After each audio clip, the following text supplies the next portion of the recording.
Hoje eu vim aqui falar um pouquinho com vocês sobre o uso de células-tronco no tratamento do autismo. E aí, nós podemos confiar? Muitas pessoas me escrevem perguntando sobre o tratamento com células-tronco, como que está, né, como que está o andamento. Então, pensando nisso, eu decidi abordar esse tema para esclarecer para vocês a situação, né, do uso de células-tronco no tratamento do autismo. Então, falando um pouquinho sobre o transtorno do espectro do autismo, conhecido também pela sigla TEA, ou simplesmente por autismo, né? O transtorno do espectro do autismo é um transtorno do neurodesenvolvimento que afeta as pessoas de diferentes formas e diferentes graus, na parte de comunicação e interação social e na área do comportamento, onde os indivíduos dentro do espectro apresentam comportamentos restritos e repetitivos. Bom, a etiologia do autismo não está totalmente, definida. Hoje nós sabemos que o autismo tem questões genéticas e ambientais envolvidas e muito mais genética, saiu um estudo recentemente onde mostra que mais de 80% dos casos de autismo são genéticos, hereditários, cerca de 15% genético com mutações novas, que surgiram ao acaso, que não é hereditária, não são hereditárias, e apenas aproximadamente 5% dos casos são ambientais. Em relação à genética, o autismo não é um transtorno monogênico. O que isso significa? Que é causado pela mutação em um único gene, tá? Não, o autismo ele é poligênico. Atualmente nós temos aí mais de 1000 genes sendo relacionados ao autismo, e esse número vem aumentando o tempo todo. Então, se vocês tiverem interesse em verificar essa parte de genes, quais estão envolvidos, eu sugiro essa plataforma aqui, que é Esfaridim. Coloca no Google, Esfaridim, que vocês já vão encontrar. E em relação aos fatores ambientais, nós sabemos que alguns fatores ambientais vêm sendo descritos como fatores de risco para o autismo, como, por exemplo, idade parental, uso de drogas, uso de algumas medicações durante a gestação, infecções durante a gestação, também vem sendo relacionada, entre outros fatores ambientais. Bom, o autismo ele afeta 4 vezes mais meninos do que meninas, e em relação à prevalência vem aumentando muito nos últimos anos, Hoje nós temos os dados do CDC dos Estados Unidos, aproximadamente 2% da população lá, Aqui no Brasil nós não temos dados ainda, mas nós utilizamos os dados mundiais, que seria 1% da população, então nós acreditamos que entre 1 e 2% da população esteja dentro do espectro, mas esse número não é exato, Então pensando nisso, nós temos mais de 2 milhões de brasileiros dentro do espectro. E o TEA, ele é um espectro, Então os indivíduos são muito diferentes entre si, A gente costuma dizer que se você conhece um autista, você conhece um autista. Em relação aos graus do autismo, nós sabemos que tem 3 graus, o grau leve, moderado e severo. No DSM-5 está descrito como nível 1, nível 2 e nível 3. E o grau do autismo, ele é de acordo com o grau de dependência da pessoa. Então eu trouxe aqui o que está descrito lá no DSM-5 sobre os níveis 1, 2 e 3. Eu vou citar aqui para vocês, sempre em relação à comunicação social, e comportamentos restritos e repetitivos, tá? Então, nível 1, exigindo apoio. Em relação à comunicação social, na ausência de apoio, déficits na comunicação social causam prejuízos notáveis, dificuldade para iniciar interação social e exemplos claros de respostas atípicas ou sem sucesso a aberturas sociais dos outros. Pode parecer apresentar interesse reduzido por interações sociais. Por exemplo, uma pessoa que consegue falar frases completas e envolver-se na comunicação, embora apresente falhas nessa conversação com os outros e cujas tentativas de fazer amizade são estranhas e comumente mal-sucedidas. Em relação aos comportamentos restritos e repetitivos, tem uma inflexibilidade de comportamento, causa interferência significativa no funcionamento em um ou mais contextos. dificuldade em trocar de atividade, problemas para organização e planejamento são obstáculos à independência dessa pessoa, mas ela necessita de pouco apoio, né? Já o nível 2, que seria o grau moderado, já exige um apoio substancial.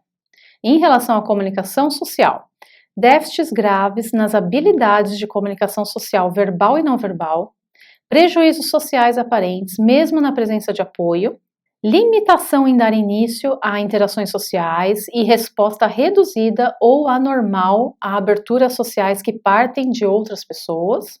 Então, por exemplo, uma pessoa que fala frases simples, cuja interação se limita a interesses especiais reduzidos e que apresenta comunicação não verbal acentuadamente estranha. Em relação aos comportamentos restritos e repetitivos, apresenta uma inflexibilidade do comportamento, dificuldade de lidar com a mudança, ou outros comportamentos restritos e repetitivos aparecem com frequência, suficiente para serem óbvios ao observador casual e interferem no funcionamento em uma variedade de contextos. Então, tem um sofrimento e ou dificuldade de mudar o foco ou as ações. E falando do nível 3, que seria o grau severo, exige apoio muito substancial. Em relação à comunicação social, déficits graves nas habilidades de comunicação social verbal e não verbal causam prejuízos graves de funcionamento, grande limitação em dar início a interações sociais e resposta mínima a aberturas sociais que partem de outros. Por exemplo, uma pessoa com fala inteligível, de poucas palavras, que raramente inicia as interações e, quando o faz, tem abordagens incomuns apenas para satisfazer a necessidade e reage somente a abordagens sociais muito diretas. Em relação aos comportamentos restritos e repetitivos, tem uma inflexibilidade de comportamento, extrema dificuldade em lidar com a mudança ou outros comportamentos restritos e repetitivos interferem acentuadamente no funcionamento em todas as esferas, grande sofrimento e muita dificuldade para mudar o foco ou as ações. Esses graus do autismo, gente, foi dividido em grau 1, 2, 3. É importante deixar claro que não significa que a pessoa com autismo de grau leve é exatamente o que está escrito aqui, tá? Ou do grau severo, apresenta exatamente essas dificuldades que estão aqui. Ela pode apresentar essas e outras, ou outras totalmente diferentes, e não todas que estão descritas aqui. Então, essa relação de graus de autismo é para facilitar, né, no direcionamento do tratamento, mas para auxiliar nessa questão. Pode ter pessoas que estão entre o grau 1 e o grau 2, né, ou entre o grau 2 e o grau 3, e nós sabemos também que é possível migrar dentro dos graus, né, uma pessoa que tem um autismo severo, quando é feita a intervenção correta, intervenção precoce, ela pode migrar para o grau moderado e assim por diante. Bom, e como que é feito o diagnóstico do transtorno do espectro do autismo? O diagnóstico é essencialmente clínico e se baseia nos critérios do DSM-5, tá? Onde a pessoa ela apresenta, para ela se enquadrar, né, no TEA, ela precisa apresentar déficits clinicamente significativos na comunicação social e nas interações sociais, padrões restritos e repetitivos de comportamento, interesses e atividades, e esses sintomas estão presentes no início da infância, tá? Então, o diagnóstico precoce é a principal ferramenta para um bom desenvolvimento. O diagnóstico do autismo, ele é clínico, né? Onde a equipe médica, a equipe que está trabalhando ali para fechar esse diagnóstico, ou o neuropediatra, ou o psiquiatra infantil, ele vai fazer uma entrevista com a família e através da observação do comportamento da pessoa. Então, não existe um exame laboratorial que diagnostique o autismo. Ah, faça um exame de sangue que vai dar ali autismo. Não, não existe, tá? O diagnóstico é clínico. Os médicos normalmente pedem exames laboratoriais para descartar outras condições. Então, eles podem pedir exames genéticos, por exemplo, para a síndrome do X frágil. Normalmente, a primeira coisa que eles pedem é cariótipo para verificar se tem alguma alteração cromossômica e síndrome do X frágil, para descartar, né? Ressonância, outros exames podem ser pedidos para descartar outras condições, mas o diagnóstico ainda é clínico, não existe um biomarcador para diagnosticar o autismo.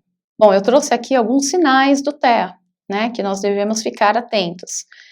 Por exemplo, pouco ou nenhum contato visual, parece ser surdo, tem uma preferência no isolamento, apresenta comportamentos repetitivos, estereotipias, muitas vezes tem um hiperfoco, resistência a mudanças, a pessoa pode apresentar alterações motoras, né, uma hipotonia muscular e outras alterações, dificuldade para estabelecer uma conversa e dificuldade para iniciar ou responder a interações sociais. Esses daqui são só alguns sinais, tá? Tem outros, mas eu trouxe alguns aqui que é interessante a gente ficar atento. Bom, em relação à intervenção, existem várias formas de intervenção para o autismo, mas eu sempre falo, busque o que tem comprovação científica, tá? Como, por exemplo, a análise do comportamento aplicada, a terapia ABA, é excelente, tem cientificidade, né? Tem comprovação científica, já está aí há mais de 50 anos sendo estudada. Então, é a primeira coisa que eu indico quando as pessoas me escrevem perguntando que tipo de intervenção, eu sempre vou indicar a ABA, porque é o que tem resultado, né? É a terapia que mais apresenta resultado para autismo. Ela ficou muito conhecida por conta dos resultados que ela trouxe para pessoas com autismo, né? Porque a terapia ABA ela pode ser aplicada para qualquer outro tipo de deficiência, qualquer pessoa, né? A análise do comportamento aplicada pode ser utilizada em qualquer pessoa, mas ela ficou muito conhecida por conta dos resultados positivos, excelentes resultados que ela vem trazendo aí nos últimos anos em relação ao autismo. Então eu sempre indico a terapia ABA. Hoje nós temos o modelo Denver de intervenção precoce, que é baseado em ABA. Então já tem pesquisas científicas, então é um modelo também cientificamente comprovado. Tem a terapia cognitivo-comportamental, a fonoaudiologia, então se a pessoa tem um problema de fala, de comunicação, o fonoaudiólogo vai ajudar muito, então sempre indico. A terapia ocupacional, que é excelente, tá? Para trabalhar as atividades de vida diária, questões sensoriais. Então, busquem sempre a terapia ocupacional. Aí temos a fisioterapia, musicoterapia, o tratamento medicamentoso quando necessário, né? É importante dizer que não existe remédio, não existe medicamento para o autismo. O tratamento medicamentoso ele é para tratar as comorbidades que vêm relacionadas ao autismo. Então, por exemplo, a pessoa com autismo, ela tem autismo e tem distúrbio de sono. Ela tem transtorno, déficit de atenção e hiperatividade, o TDAH, e precisa entrar com medicação. Pacientes com autismo que apresentam epilepsia. A epilepsia não tem jeito, tem que ser tratamento medicamentoso. Então, o tratamento medicamentoso vem para auxiliar nessas questões, tá? Mas o autismo em si é a terapia comportamental. Terapia comportamental, fono, TO, entre outras, tá? Hoje temos arte-terapia, musicoterapia, diversas terapias aí que ajudam bastante. Bom, em relação à terapia com células-tronco, e aí, podemos confiar? Então, eu vou entrar agora na segunda parte da palestra, que é sobre o tratamento com células-tronco. Mas antes disso, eu vou explicar um pouquinho para vocês o que são as células-tronco, para a gente entender direitinho, e depois eu vou mostrar o que vem sendo feito nos últimos anos em relação a terapias com célula-tronco para autismo. Bom, o que são as células-tronco? Células-tronco são células que têm a capacidade de se autorreplicar, gerando novas células-tronco e mantendo o estoque de células-tronco no nosso organismo, né? E tem a capacidade de se diferenciar em outros tipos celulares. Então, eu vou falar um pouquinho sobre os tipos de células-tronco, e eu vou vindo de acordo com a complexidade de cada uma, tá? Com a capacidade de diferenciação de cada uma.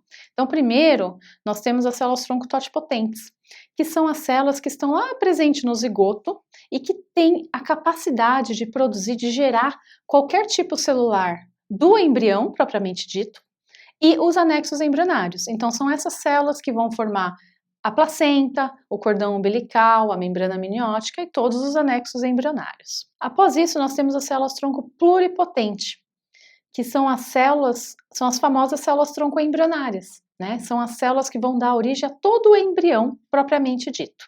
Elas têm capacidade de virar qualquer tipo celular do nosso organismo. Então, são essas células que vão formar todo o nosso organismo. A partir do momento que a gente nasce, a gente não tem mais célula-tronco embrionária. Tá? Então, célula-tronco totipotente e pluripotente não tem mais, a partir do momento que nós nascemos. Mas nós ainda temos células-tronco no nosso organismo, né, a vida inteira. Esse estoque de células-tronco vai diminuindo conforme a gente vai envelhecendo, por isso que a gente envelhece, né? Mas nós temos ainda nichos de células-tronco no nosso organismo, que são as células-tronco multipotentes. São células que têm a capacidade de se diferenciar em diversos tipos celulares, mas não em todos. Então, ela tem uma capacidade já mais restrita. Por exemplo, a célula-tronco da medula óssea é uma célula multipotente, a célula-tronco da polpa do dente, célula-tronco do tecido adiposo, do cordão umbilical, do sangue de cordão umbilical, todas essas células são células mesenquimais, multipotentes, tá? E depois disso, nós temos os progenitores, que são as células-tronco unipotente, que são células que já estão predestinadas a se diferenciar naquele determinado tecido.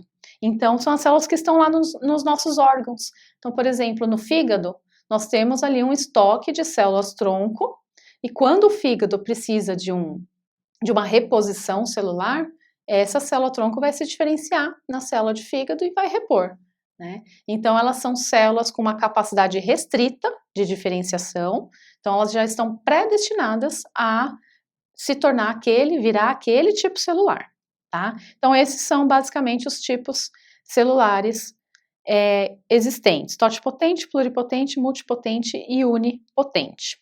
E hoje nós temos um outro tipo de célula-tronco, que são as células-tronco pluripotentes induzidas, conhecidas como IPS, que são as células reprogramadas, né? O nome já diz, elas são pluripotentes induzidas. Nós, cientistas, induzimos a pluripotência dela. Então, como que isso acontece, né? O nosso organismo inteiro, né, é produzido a partir da fecundação do óvulo e do espermatozoide, certo?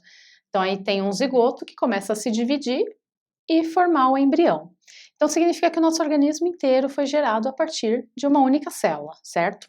Então, o nosso organismo inteiro tem o mesmo DNA. Mas por que uma célula é diferente da outra? Né? Então, o que diferencia é o que a célula está expressando, as proteínas que a célula está expressando. Então, por exemplo, um neurônio, ele expressa genes, né? Expressa proteínas específicas para ele ser um neurônio. Enquanto que uma célula do coração está expressando outros genes para ela ser uma célula do coração. Mas o DNA das nossas células, do nosso organismo inteiro, é o mesmo. Então, o que isso significa? O que os pesquisadores pensaram? Bom, todas as nossas células carregam os genes que eram expressos lá na fase embrionária. Só que nesse momento eles não estão mais sendo expressos, né? Porque nós não somos mais um embrião, não temos mais célula embrionária no nosso organismo. Então, esses genes de fase embrionária foram desligados, é como se eles estivessem dormindo, e outros genes foram ligados para que essa célula se diferenciasse naquele determinado tipo celular. Então, o que esses pesquisadores japoneses, Takahashi e Yamanaka, pensaram? E se nós induzirmos a expressão de genes que são expressos lá na fase embrionária? O que vai acontecer? Será que a gente vai conseguir fazer com que essa célula se torne uma célula embrionária novamente, né, com características de célula embrionária? Por quê? Porque uma célula embrionária, como eu acabei de explicar para vocês, é uma célula pluripotente. Ela tem capacidade de virar qualquer tipo celular. Então, seria super interessante, depois que nós nascemos, nós termos acesso às células embrionárias com o nosso DNA, né? Nossas células embrionárias. Porque se eu precisar repor uma célula no meu coração, eu pego uma célula embrionária, diferencio em célula do coração e faço essa medicina regenerativa. Então, foi pensando nisso que ele fez essa descoberta. E eles descobriram que expressando apenas 4 fatores, 4 genes, eles faziam uma célula adulta é como se voltasse no túnel do tempo e voltasse a ter característica de célula embrionária. Então, eles pegaram uma célula, um fibroblasto da pele, jogaram esses fatores, fizeram a célula expressar de novo esses fatores e elas entenderam isso e reprogramaram. Voltaram a ter a característica de célula-tronco embrionária. Então, nós chamamos de like, né? Célula-tronco parecida com a embrionária. Não posso dizer que é embrionária porque não vem do embrião, mas ela tem a característica de pluripotência, que é o que importa para nós. Então, hoje nós temos esse tipo de célula-tronco, que é a célula-tronco pluripotente induzida. E por conta desta descoberta, o Yamanaka ganhou o Prêmio Nobel de Medicina em 2012. Quando Yamanaka desenvolveu essa tecnologia, nessa ferramenta, ele estava pensando em medicina regenerativa, que seria o quê? Fazer o transplante autólogo de células, que seria células da própria pessoa. Então imagina, eu preciso de um determinado tipo celular, coleto uma célula da minha pele ou de qualquer outro lugar, faço essa reprogramação, aí eu tenho uma célula pluripotente, e aí eu diferencio na célula que eu estou precisando, e aí eu faço essa reposição celular, essa medicina regenerativa. Ele desenvolveu essa tecnologia em 2006, ele fez com células de camundongo, em 2007 com células humanas.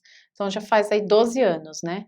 E faz mais ou menos 2 anos que o primeiro teste clínico, utilizando as IPS para medicina regenerativa, para degeneração de córnea, iniciou. Então já tiveram alguns resultados positivos, mas está em andamento esse teste clínico. Com certeza será uma célula utilizada na medicina regenerativa no futuro. Bom, dito tudo isso, agora que vocês conhecem um pouquinho sobre as células-tronco, o que são e os tipos de células-tronco que existem, né?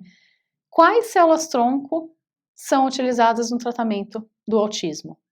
São exatamente essas células multipotentes que eu falei para vocês, que são as células que nós temos no nosso organismo. Então, exemplos de células-tronco multipotentes: célula-tronco da polpa dentária, tecido adiposo, medula óssea, cordão umbilical e sangue de cordão umbilical. Mas os testes, as pesquisas que estão em andamento na área do autismo, né, para tratamento de células-tronco para autismo, estão utilizando as células-tronco de medula óssea e principalmente de cordão umbilical e sangue de cordão umbilical, tá? Então são esses os tipos celulares que os pesquisadores estão estudando. Os esforços terapêuticos têm se voltado para a modulação imunológica e regulação da conectividade neural. Então tem alguns centros de estudos que têm utilizado células-tronco do cordão umbilical no tratamento de doenças neurológicas. E esses estudos vêm mostrando que essas células são capazes de alterar a atividade inflamatória, né, e possibilitam uma melhora na conectividade cerebral. Alguns estudos estão em fase de testes clínicos para assim verificar a eficácia, né, desse tipo de terapia. Bom, antes de iniciar com vocês, começar a falar o que nós temos na literatura, quais artigos, quais pesquisadores, os trabalhos, né, os projetos que estão em andamento em relação às células-tronco para autismo e os testes clínicos que estão em andamento, eu preciso explicar para vocês as fases dos testes clínicos e quanto tempo isso leva. Bom, então para vocês entenderem aqui as fases dos testes clínicos, todo medicamento ou molécula, ou no caso aqui, células, né, para tratamento, qualquer nova descoberta precisa passar por testes clínicos. E os testes clínicos, eles têm fases, né? Tem a fase primeiro da ciência básica, né, que a gente faz lá no laboratório, onde se descobrem as coisas. Depois disso tem a fase pré-clínica, que são testes amplos, feitos em células ou em animais de laboratório, né, em modelos animais, que esses testes pré-clínicos, eles têm o objetivo de avaliar o potencial, eficácia e possíveis toxicidades, que a gente já consegue analisar nesses modelos, né, modelos celulares e modelos animais. Bom, tendo um bom resultado, aí entra em fase de testes clínicos, né? Esses testes clínicos, eles têm 3 fases, basicamente, e a fase 4 já é a fase de regulamentação governamental, tá? Que é quando o medicamento é aprovado e vai passar por toda essa parte governamental. Bom, então explicando um pouquinho de cada fase. A fase 1 é uma fase feita para verificar a toxicidade e determinar a dose que pode ser ministrada em seres humanos. Então, normalmente é feita com voluntários saudáveis, tá? Um grupo pequeno, de 10 a 30 pessoas. Depois disso vem a fase 2, que aí tem o objetivo de verificar a eficácia de maneira dirigida, ou seja, já vai ser feito com aquele paciente daquela determinada doença ou transtorno que está sendo estudado, então já é de maneira dirigida. A fase 2 é a fase mais crítica do desenvolvimento. De acordo com estudos, nessa fase apenas nem 1/3, né, das pesquisas foram positivas, então elas já param ali. E aqui o número, né, o N de pessoas aumenta um pouquinho. Então os testes são feitos com grupos de 50 a 100 pacientes. Passando a fase 2, vem a fase 3, que obrigatoriamente conduz-se um estudo comparativo entre a determinada droga que está sendo estudada, ou no caso as células-tronco, e o melhor tratamento padrão disponível para a mesma situação. Então, vai comparar o que é mais eficaz e aumenta o N novamente. Aqui já são grupos de 100 a 1000 pessoas para verificar a eficácia. Bom, e passando a fase 3, entra na fase de regulamentação governamental, que é a fase 4, onde o medicamento é aprovado para comercialização pelas autoridades regulatórias e o fabricante oferece o medicamento em grande escala para a população. Todo esse tempo, essa fase aí de testes clínicos demora pelo menos 10 anos. Menos de 10 anos não demora. Normalmente demora de 15 a 20 anos. Então, todo medicamento que nós temos em casa, que nós usamos, passou por todas essas fases, né? Até chegar na farmácia e a gente conseguir ir lá e ter acesso a ele, tá? Bom, agora que vocês entenderam todas as fases, né, dos testes clínicos e como é demorado e tem que ser feito com muita responsabilidade, eu quero mostrar para vocês como fazer uma pesquisa científica com fontes confiáveis, né? Então a gente tem que tomar muito cuidado. Então vou mostrar aqui para vocês em relação ao tratamento com células-tronco, vou mostrar alguns artigos de alguns grupos que vêm estudando essa temática. E após isso eu vou mostrar os testes clínicos que estão em andamento, tá? Com células-tronco para tratar autismo. Bom, então aqui eu gostaria de mostrar para vocês a plataforma do NCBI, que é PubMed, que é a plataforma que nós cientistas do mundo inteiro utilizamos para fazer nossas pesquisas, né, de artigos. Então, aqui embaixo tem o endereço, mas se você colocar PubMed, PubMed, no Google, já vai sair. É uma plataforma em inglês, né? Não tem jeito. Pesquisa científica é publicada em inglês, né? Que é a língua mundial. Então, se você vier aqui no PubMed e colocar o termo em inglês autism, que é autismo em inglês, and stem cell treatment, que é o tratamento com células-tronco, dá um pesquisar aqui no search, e aí você vai encontrar alguns artigos nessa área. Então eu fiz essa pesquisa, selecionei aqui alguns trabalhos que eu quero compartilhar com vocês. Na verdade são revisões de literatura, onde os autores fizeram uma revisão de tudo que tem na literatura, todos os artigos falando do potencial das células-tronco para terapia, para tratamento do autismo. E aí eles colocam tudo isso no artigo e no final tem uma conclusão. Então eu trouxe aqui só a conclusão para vocês. Se vocês quiserem ler o artigo inteiro, é só entrar lá no PubMed, coloca o título, esse título que está aqui, que vocês conseguem ter acesso ao artigo todo. Ou então me manda um e-mail que eu mando para vocês, tá? Então, esse primeiro artigo aqui, o título dele é Terapia Celular no Autismo, os insights recentes, né? Qual é a conclusão que ele chegou depois que ele fez uma revisão de literatura, né? Depois que leu todos os artigos que estão aí na literatura disponíveis. O que ele fala aqui em vermelho? Esses estudos também reportam um significativo efeito positivo, tá, em relação aos sintomas do autismo. Apesar de apresentar bons resultados, tem apenas 5 testes clínicos que foram realizados, né? E esses testes clínicos, eles tinham muitas diferenças entre eles. Então, o design experimental era diferente, o tipo celular utilizado foi diferente, a rota de administração era diferente. Então, ele fala que ainda são poucos, né, os estudos, que eles tiveram resultados diferentes. Teve estudo que teve resultado positivo, teve estudo que teve resultado negativo. E ele conclui que, considerando as limitações, né, desses estudos, mais um possível potencial do uso da terapia celular no tratamento do autismo, é necessário investigações mais completas e em grande escala são necessários para definir os resultados. E aí ele traz a tabela 2, que ele cita. Então tem aqui os 5 testes clínicos que ele citou.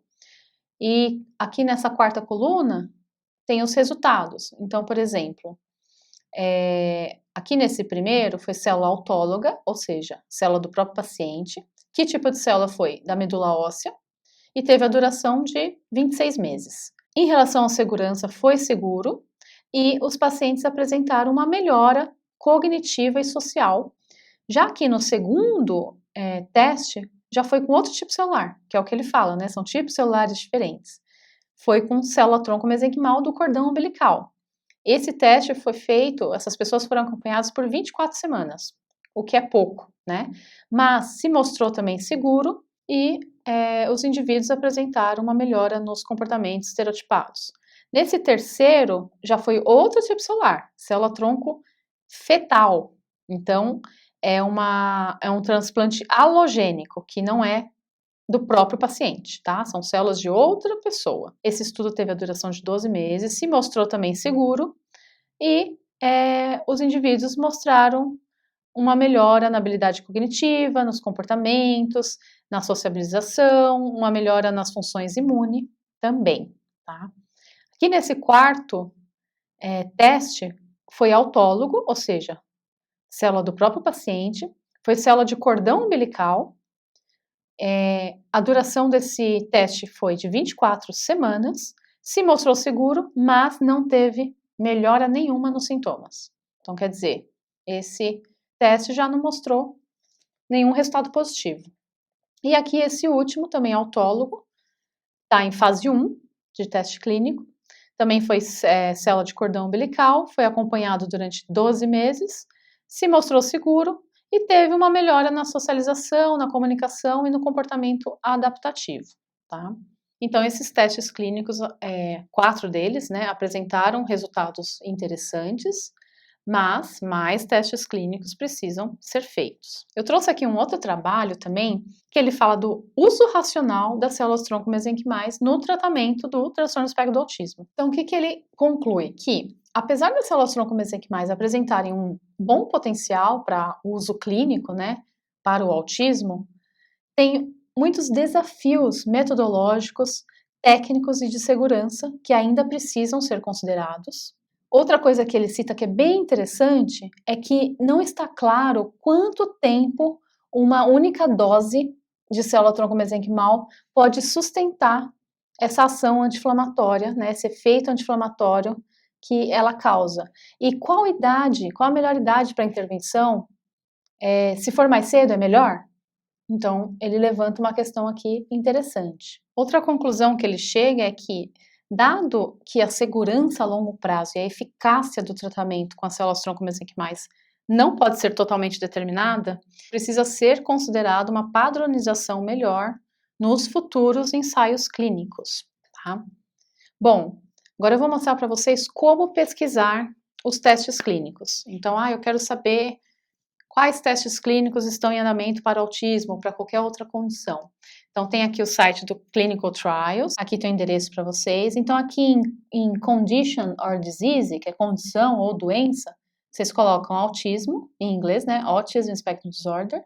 E aqui embaixo, em outros termos, o que você quer saber. Se é medicamento, no meu caso, eu fiz a pesquisa aqui de células-tronco, stem cells. E aí, quando eu dei pesquisar, apareceram 14 resultados para mim, tá? Como vocês podem ver aí. Então, atualmente tem 14 testes clínicos na base dos clinical trials. Bom, e quando eu fui avaliar, né, esses 14 testes clínicos que estão em andamento, nós podemos observar aqui. O número 1 tá o withdrawal. Esse withdrawal significa que o teste clínico foi removido. Então, não sei o que aconteceu, que esse teste clínico não foi para frente, tá? Então, ele foi removido, não está mais em andamento. Unknown, que é desconhecido, significa que já faz mais de 2 anos que esses pesquisadores não atualizam os resultados da pesquisa. Então, não sabemos se esse teste clínico está parado, se foi para frente, ou se o resultado não deu resultado e pararam. Não dá para saber o que aconteceu, tá? Então, nós temos aqui, só aqui nesses 7 primeiros, nós temos um que foi removido e 3 unknown. Então, nós temos apenas 2 completos. Aqui, esse número 7, ele tem resultado, tá vendo? Has results, aqui escrito. E o outro ainda não tem resultado. E aqui nessa próxima página, os últimos 7, nós temos mais 2 que foram finalizados, mais um que não tem atualização, o número 11 aqui foi removido, e temos 3 novos testes clínicos que estão recrutando, ou seja, está recrutando pessoas para participar, tá? E aqui nessa última coluna você pode ver quem é que está fazendo esse teste clínico, qual é a universidade, qual é o grupo de pesquisa, tá? Voltando aqui para a primeira página, dos 7 primeiros, eu vou falar com vocês sobre esses dois, o número 4 e o número 7 aqui. Esse número 4 não tem resultado aqui no site do Clinical Trial, mas eles publicaram um artigo com os resultados dessa fase, que é a fase 1 dos ensaios clínicos. Aí eu trouxe aqui para vocês, tá? Esse daqui é o artigo, foi publicado agora em 2019, então super recente. E aí eu trouxe o resumo, tá, do artigo e a conclusão. Então, por que essas células vêm sendo estudadas, né, para o tratamento do autismo? Porque pelo menos 2 mecanismos de ação chaves das células-tronco pode ser útil para a terapia do autismo, que seria o efeito parácrino, né, que seria um efeito anti-inflamatório, né, e essas células têm propriedades imunomoduladoras, tá? Então, por conta disso, que essas células mesenquimais vêm sendo testadas para o autismo. Bom, então o que ele diz aqui no resumo do trabalho? Que desregulações imune e inflamação têm sido relacionada com o autismo, tá? E as células tronco-mesenquimais derivadas do cordão umbilical, que foram as células que eles utilizaram, têm esse efeito que eu acabei de falar para vocês, imunomodulador e propriedades anti-inflamatórias.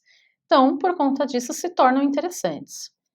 Bom, eventos adversos relacionados ao tratamento foram de leve a moderado, tá? Então, teve um efeito colateral, mas foi de leve a moderado e com uma duração curta. Tá? Nesse estudo, eles utilizaram 20 voluntários, tá? Desses 20, apenas 8 apresentaram algum resultado positivo. Então, o que eles fizeram? Fizeram escalas de avaliação através de testes, como a TEC e o CARS, que é uma escala, né, para você saber o grau do autismo. Então, eles fizeram esse teste antes de iniciar o tratamento e após 9 meses de tratamento. Então, eles acompanharam, né, essas pessoas, na verdade, por 1 ano. Então, eles concluem que a administração de repetidas doses de infusão de célula-tronco mesenquimal é segura, tá, para os pacientes com autismo, e que apesar dessa fase 1 de experimento incluir um número pequeno de pacientes e eles não fizeram o controle, não usaram o placebo, porque normalmente usam um grupo recebendo placebo, né, que é só o sorinho, sem a célula, e outro grupo com célula. Aqui eles não fizeram, eles fizeram só um grupo com pacientes. Que apesar disso, esses resultados indicam um potencial benefício terapêutico, uma vez que esses 8 indivíduos apresentaram um melhor resultado nos testes realizados, no CARS e no ATEC. Tá? Então, ele conclui isso. Bom, neste outro teste clínico, aqui o número 7, que tem resultados, como vocês podem ver aqui no próximo slide, eu peguei aqui os dados para entender quais foram os resultados, né? Então, esse teste clínico começou em 2012, o último resultado submetido foi em 2018, ele está em fase 2 de teste clínico, então quer dizer, ele demorou já aí 6, 7 anos, né, para entrar em fase 2. Neste teste clínico eles usam sangue de cordão umbilical, autólogo, então a célula do próprio paciente, e aí como resultado, após 6 meses de uma única infusão de células-tronco, e aí o que eles trouxeram de resultado foi uma melhora no comportamento, na aprendizagem, mudança nos níveis sorológicos de alguns fatores, como TNF-alfa, TNF-beta, as interleucinas, interleucina 6, que é uma interleucina pró-inflamatória e que se mostra aumentada em indivíduos com autismo, então provavelmente teve uma redução por conta desse efeito anti-inflamatório imunomodulador que a células-tronco apresenta. Mas esse estudo ainda está em fase 2, então tem bastante tempo aí pela frente. Bom, então depois da gente conversar sobre alguns trabalhos que estão na literatura, né? Então, os trabalhos na literatura sempre mostram que parece ter, né, um potencial terapêutico, né, o uso das células-tronco para o autismo, mas que mais estudos precisam ser feitos, né? A gente precisa ter certeza, precisa ser algo seguro, né? Por isso os testes clínicos estão aí, então já tem testes clínicos em andamento, mas nós precisamos esperar esses testes clínicos finalizarem, né? Tem pessoas que vão para outros países, como por exemplo a China, a Tailândia, lá eles injetam célula-tronco nas pessoas, sendo que os testes clínicos ainda não foram finalizados, né? Então é muito arriscado, não façam isso. Então vamos esperar os resultados serem concluídos, né? Não coloque o seu filho em risco, porque você não sabe que célula que estão aplicando. Você vai para outro país, tem células, por exemplo, a célula-tronco embrionária, ela vira teratoma.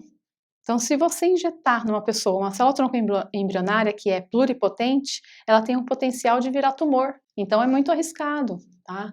Então, por isso, vamos ter calma e esperar esses testes clínicos serem finalizados. Bom, agora que a gente já conversou um pouquinho sobre o uso das células-tronco no tratamento do autismo, como que está essa situação, como que estão os andamentos das pesquisas e dos testes clínicos, agora eu quero falar com vocês um pouquinho sobre o uso das células-tronco como ferramenta para estudar o autismo no laboratório, tá? O estudo in vitro. Bom, então nós utilizamos as células-tronco como um modelo científico. O que é um modelo científico? É a representação simplificada da realidade, né? Então nós temos aí diversos modelos científicos para estudar o autismo, como por exemplo, o cérebro pós-mortem, que é um modelo interessante para estudar morfologia cerebral, alterações morfológicas, estudar expressão de algumas proteínas, né? Nós temos os modelos animais, né, para estudar parte comportamental, para fazer testes de drogas, por exemplo, estudar comportamento. Temos os modelos de estudos genéticos, que vêm sendo muito importantes, né? É através desses estudos que hoje nós temos aqueles mais de 1000 genes relacionados ao autismo, que eu citei para vocês. Então, através do sangue, nós extraímos o DNA e mandamos para sequenciamento. Então, esse DNA é todo sequenciado e a partir daí nós descobrimos novas alterações genéticas. E temos os modelos das células-tronco, que é o que eu vou falar um pouquinho para vocês aqui. Então, o que seria a modelagem de doenças, né, ou de um transtorno como autismo in vitro? Eu expliquei para vocês lá atrás o que são as IPS, lembra? Então, a partir da célula de um paciente, pode ser um fibroblasto, a célula da polpa dentária, a célula do sangue, qualquer célula do paciente, nós coletamos a célula do paciente, reprogramamos, ou seja, temos as IPS agora, e como ela é uma célula-tronco pluripotente, que é capaz de virar qualquer tipo celular, nós produzimos em laboratório as células do nosso interesse. Como nós estamos estudando o autismo, então nós produzimos as células do sistema nervoso. Então nós somos capazes de produzir células neuroprogenitoras, neurônio, células da glia, como astrócitos, micróglia, oligodendrócitos. Somos capazes de produzir hoje modelos 3D, que são os organoides cerebrais, são estruturas mais complexas, que mimetizam o desenvolvimento do cérebro de um embrião.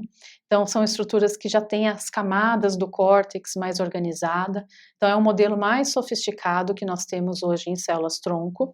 E, a partir dessas células, nós podemos estudar o fenótipo dessa célula, ver se tem defeitos sinápticos, estudar morfologia, ver como que é a atividade, verificar o nível de expressão de interleucinas para ver se tem inflamação, glutamato, neurotransmissores. Nós somos capazes de estudar todos os fenótipos e sempre comparando com células de indivíduos que não estão dentro do espectro, para entender as diferenças celulares. Também podemos fazer coculturas, que é cultivar diferentes tipos celulares juntos, por exemplo, neurônio com células da glia. E também podemos utilizar essa tecnologia para o descobrimento de novas drogas.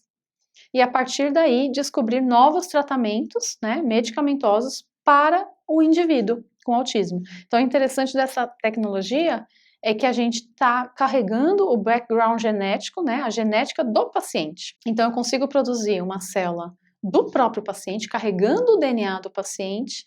Então, é um modelo que eu mimetizo o que está acontecendo no cérebro daquele paciente com autismo, tá? Hoje nós temos modelos, então, 2D e 3D, né, como eu falei para vocês. Os modelos 2D é quando a célula fica grudadinha na placa. Por exemplo, neurônios, astrócitos, micróglias são modelos 2D. E o modelo 3D é quando ela tem essa estrutura tridimensional, ela não está aderida na placa de cultura que tem no laboratório, como são os organoides cerebrais, essa imagem aqui que vocês podem observar. E aí, só falando um pouquinho sobre os resultados que eu tive no meu trabalho. Então, eu estudei 3 indivíduos com autismo e 3 controles, né? Coletei célula-tronco da polpa dentária desses pacientes e reprogramei. Então, fiz as IPSs. A partir do momento que eu tinha as IPSs em mãos, eu fui capaz de produzir neurônios e astrócitos, que são células da glia importantíssimas. São os astrócitos que são responsáveis por dar o suporte aos neurônios lá no cérebro, nutrição, eles participam da sinapse, então eles têm um papel fundamental, enquanto que o neurônio é a célula que tem o papel da transmissão de informação, né, de um neurônio para outro. Então, eu produzi esses 2 tipos celulares. Em relação aos neurônios, eu observei uma diminuição no nível de proteínas pré e pós-sinápticas, indicando que esses neurônios fazem menos sinapse, menos comunicação do que os neurônios de indivíduos controles, como nós podemos observar aqui nesse primeiro e segundo gráfico. Sinapse 1 e Homer 1 são os marcadores pré e pós-sinápticos. Nesse terceiro gráfico é a sinapse funcional. Então, é quando o neurônio pré-sináptico se encontra com o pós-sináptico. Quando eu quantifiquei isso, eu vi que os neurônios dos autistas têm muito menos proteínas, né, sinápticas, que nós chamamos de puncta, tem muito menos puncta do que os controles. E aqui do lado, eu fiz um experimento que é como se fosse um eletroencefalograma, né, do nosso cérebro, só que na plaquinha, lá direto nas células, e eu observei que os neurônios dos indivíduos com autismo são menos ativos, né, tem menos atividade elétrica. E aí, como eu disse para vocês, eu produzi também células da glia, que são os astrócitos, porque eu queria investigar a influência dos astrócitos no autismo. Então, para ver isso, o que eu fiz? Eu fiz uma cocultura, onde eu misturei neurônios e astrócitos, eu cultivei junto neurônios e astrócitos de indivíduos controles e indivíduos com autismo. E aí eu fiz uma combinação aqui. Então eu cultivei astrócito e neurônio de controle. Em outra plaquinha eu cultivei astrócito de autista com neurônio de controle, para ver se esse astrócito autista ia influenciar no neurônio saudável, né? Na outra eu cultivei tudo de autista, neurônio e astrócito de autista, e astrócito controle com neurônio de autista, para ver se um astrócito saudável poderia influenciar para o bem o neurônio autista. E foi isso que nós observamos. Então, aqui nessa primeira imagem, quando nós temos neurônios e astrócitos de controle, nós podemos observar um neurônio com bastante arborização, bem complexo. Aqui, essa quarta imagem é a condição de astrócitos e neurônios de indivíduos com autismo. Então, nós podemos observar que eles são muito menos complexos, tem menos arborização. Aí, o que aconteceu? Quando eu cultivei neurônios de indivíduo controle, ou seja, neurônios saudáveis com astrócitos de pessoas com autismo, um neurônio que antes era saudável, arborizado, complexo, ficou desta forma aqui que vocês podem observar nessa segunda imagem. Então, ele se tornou um neurônio parecido com um neurônio dos autistas. Então, mostrando que um astrócito de autista influencia negativamente no neurônio saudável. Mas o interessante foi que, quando nós cultivamos astrócitos de indivíduos controle com neurônios de indivíduos com autismo, nós observamos uma melhora. Então, esse neurônio que antes era menos complexo, agora ele tem mais arborização e ele é mais complexo, mostrando que os astrócitos influenciam nos neurônios. Então, nós devemos olhar mais para os astrócitos e testar medicamentos nos astrócitos, porque tratando os astrócitos, automaticamente, aparentemente, os neurônios vão se recuperar. E aqui do lado, analisei a funcionalidade. Então, em relação às sinapses, os astrócitos também influenciariam? Sim, influenciam. Então, aqui nesse gráfico, essa primeira barra preta são astrócitos e neurônios de indivíduos com autismo. Então, ele está aqui mais ou menos acima do 2. Quando eu cultivo esse neurônio de indivíduo controle em cima de um astrócito de autista, tem uma diminuição nas sinapses, mostrando que o astrócito de autista influencia o neurônio saudável em relação à funcionalidade também. E o contrário também acontece, o que é super interessante, né? Aqui, essa terceira barra pretinha tem pouquíssima sinapse acontecendo, e quando eu pego esse neurônio de indivíduo com autismo e cultivo junto com o astrócito de controle, eu observo um aumento significativo no número de sinapses, mostrando que o astrócito pode recuperar as sinapses dos neurônios de indivíduos com autismo, tá? O que é bastante interessante. Bom, então eu passei aqui rapidamente só os principais resultados que eu tive, para mostrar para vocês como que a células-tronco pode ser utilizada como ferramenta para entender o mecanismo celular de uma determinada doença ou de um determinado transtorno. E aí no laboratório, o que a gente visa? Eu falei para vocês lá atrás que essa plataforma pode ser utilizada para teste de drogas, né? Tanto teste de medicamentos de drogas novas, para desenvolver novos medicamentos, como teste de drogas que já estão aí aprovadas, que é o que nós chamamos de reposicionamento de drogas, e é o que a gente visa no laboratório, que é o quê? Testar drogas que já são aprovadas para outros fins, né? E que já passaram pelos testes clínicos. Então, no meu caso, quando eu estudei os astrócitos de indivíduos com autismo, eu observei um aumento significativo na interleucina 6, que é uma interleucina pró-inflamatória. Então, indicando um processo inflamatório nesses indivíduos, né? Então, o que eu fiz? Nessas mesmas condições de cocultura com neurônios e astrócitos, que eu mostrei para vocês agora, eu fiz um tratamento para bloquear esse IL-6, esse excesso de IL-6. Então, aqui nesse primeiro gráfico, o que eu fiz? Eu cultivei astrócito e neurônio de indivíduos com autismo junto, tá? Aqui são os 3 indivíduos. A primeira barrinha mais escura de cada um é antes do tratamento. E aí eu tratei, bloqueando o IL-6. E investiguei as sinapses. E eu vi que bloqueando o IL-6, nós observamos um aumento nas sinapses. Nesse segundo gráfico aqui é só uma prova de princípio. Eu cultivei astrócitos e neurônios de indivíduo controle e coloquei interleucina 6. Então eu usei uma proteína recombinante para mimetizar a inflamação, né? E nós observamos uma redução no número de sinapses, mostrando que a IL-6 está, sim, relacionada e pode ser uma das responsáveis. E aí esse trabalho, que eu passei aqui rapidamente para vocês, foi publicado nessa revista. Então quem quiser ler ele inteiro, tiver interesse em saber mais, só colocar esse título lá no PubMed ou no Google mesmo, e aí vocês vão ter acesso ao artigo inteiro, tá? E ele foi selecionado para ser capa da revista. Então aqui é um astrócito em verde, é um astrócito bem bonito. Bom, então pensando no reposicionamento de drogas, lá atrás nós falamos sobre os testes clínicos para células-tronco, né? Mas aqui pensando em testes clínicos para o desenvolvimento de uma nova droga ou para o uso de uma nova droga, então, eu trouxe aqui esse slide para mostrar para vocês como que funciona as fases de ensaio clínico para uma droga. Então, a cada 10 mil drogas estudadas, uma droga vai ser aprovada para uso clínico. Então tem toda a ciência básica, né, no laboratório, lá com 10 mil drogas, aí os estudos pré-clínicos, em modelos animais, modelos celulares, são feitos com aproximadamente 250 drogas, então dessas 10 mil drogas, 250 se mostram interessantes. Nos ensaios clínicos, normalmente são 5 drogas, para no final uma única droga ser aprovada. E se você olhar aqui a timeline, isso leva cerca de 14 anos, tá? Para uma droga ser aprovada. Então a gente acredita que usando a ferramenta das células-tronco, né, para estudar as doenças in vitro e testar drogas, fazendo reposicionamento de drogas que já são aprovadas para outros fins, nós vamos reduzir muito os custos e o tempo dos testes clínicos para o uso de novas drogas. Então, qual a mensagem que vocês devem levar para casa? Primeiro, busque sempre por terapias cientificamente comprovadas, como eu falei para vocês, terapia ABA, o modelo de intervenção precoce de Denver, fonoaudióloga, terapia ocupacional, porque hoje o que nós temos de tratamento para autismo, de intervenção para autismo, é isso, é intervenção comportamental, intervenção educacional, tá? E tratamento medicamentoso quando necessário, ok? As células-tronco apresentam um bom potencial terapêutico, mas os estudos e testes clínicos ainda estão em andamento.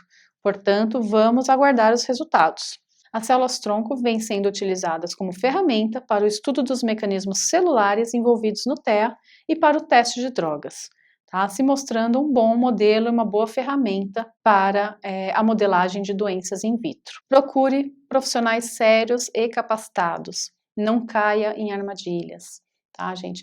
Então, quando você vê uma empresa oferecendo a cura, oferecendo um tratamento milagroso, ou um médico, ou qualquer outro profissional, cuidado, fiquem atentos, porque isso não existe, tá? Se a cura existisse, se existisse um tratamento milagroso, todo mundo estaria fazendo esse tratamento, não é verdade? Então, procurem sempre profissionais capacitados, sérios, procure sempre o que tem evidência científica, tá? Para não colocar as nossas crianças em risco, ok? E hoje o que nós temos é a terapia comportamental mesmo. Então, esse era o recadinho que eu queria deixar para vocês sobre o uso de células-tronco como ferramenta. Eu acredito que no futuro, daqui a alguns anos, teremos bons resultados. Quem sabe será realmente um tratamento para alguns casos, né? Não dá para dizer que todos os autistas serão beneficiados, mas esperamos que tenham sim resultados positivos. Mas hoje eu não indico tratamento com células-tronco, tá bom? Espero que vocês tenham gostado e até a próxima oportunidade. Tchau, tchau!